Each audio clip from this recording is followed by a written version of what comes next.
Magandang umaga, mayroon lang po akong babalikan sa oras na ito, yung aking sinabi kagabi, itong salitang ito. Okay, ngayong gabi, di pa na ako makapaniwala sa ginawang kabutihan ng Panginoon Diyos. Mamaya ako lang explain sa inyo. Pupunta muna ako ng gawain. Yan yung aking sinabi at yun yung ating ipapaliwanag sa araw na ito. God bless. Magandang umaga po sa inyong lahat. Blessed Thursday for every one of us.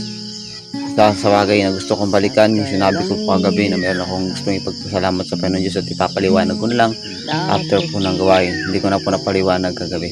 Kaya po sa mga oras na ito, ang isang bagay na pinagpapasalamat ko sa Panginoon Diyos dahil tag-ulan na po ngayon, merong isang lingkod ng Panginoon Diyos na ginamit na sumagot ng trapal ng ating tricycle. Kaya salamat po, patuloy kang pagpalain ng Panginoon Diyos. Minsan ko siyang na-prayer request sa Panginoon Diyos. Hiniling ko sa Panginoon at I hope and I pray na ngayong tag-ulan ay makabili tayo ng trapal. Trapal lang yung target ko, pero yung trapal lang talaga na tinatali yung kulay azul.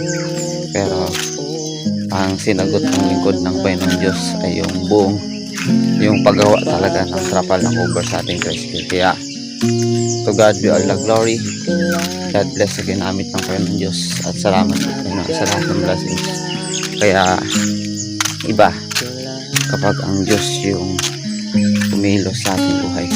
Iba kapag si Lord yung gumawa higit pa doon sa ina-expect natin yung ibibigay niya sa atin. Gaya nung isang lumpo na nakaabang sa Gawa chapter 3 na lagi lang mula pagkabata ganoon na ginagawa niya hanggang sa tumanda siya, nanlilimos siya. Pero nung madaanan siya nila Pedro, Juan, sabi nila Peter, ginto at kayamanan upilak wala sila, pero meron silang bagay na ibibigay sa kanya. So in-expect nung bilay, bibigyan siya ng malaking halaga pero na pera, pero ang ibinigay sa kanya ng Panginoon Diyos higit pa doon sa inaasahan niya o ina-expect niya. Kundi binigyan siya ng itong kagalingan na nakapaglalakad na siya. Kaya sa sobrang tuwa niya na hindi mapaliwanag, lumundag-lundag siya sa tuwa. Kaya ganun yung ginawa ng Panginoon Diyos.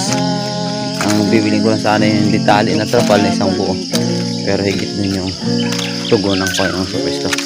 Yun na po, maraming salamat. God bless.